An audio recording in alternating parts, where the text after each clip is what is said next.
This your house? তোমার বাসা এটা? তুমি যেভাবে আমাকে বসতে বলছো মনে হচ্ছে এটা তোমার ডাইনিং টেবিল আর তুমি খাবার আমাকে সার্ভ করছো। কি যে বলেন না স্যার, আমি মনোবিজ্ঞানে অনার্স করছি। আমি জানি স্যারদেরকে কিভাবে অনার করতে হয়।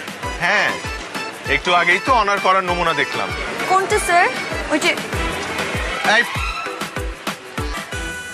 আমি যতবারই কল্পনায় ওই বিষয়টা নিয়ে ভাবছি ততবারই আমার লজ্জায় মাথা হেট হয়ে যাচ্ছে। ছি ছি ছি ছি ছি। আপনিও না স্যার, এটা আবার বারবার কেন ভাবতে যাচ্ছেন? ছি ছি স্যার, আমি নিজেই তো ভাবতে কেমন জানি লজ্জা লজ্জা লাগতেছে।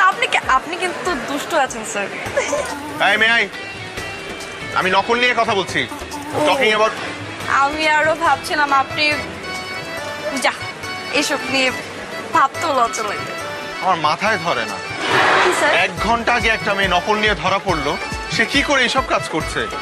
কি যে বলেন না স্যার, নকলে তো ধরা পড়েছে, কাউকে তার মার্ডার করেনি। আর আমার তো আসলে পড়াশোনা কখনোই ভালোই লাগে না, একটা গ্র্যাজুয়েশন করছি আর কি। আমার তো ভালো লাগে মেকআপ, একটু সাজগোজ করবো, ভার্সিটিতে আসবো, ছেলেরা আমাকে একটু দেখবে, এইটাই আমার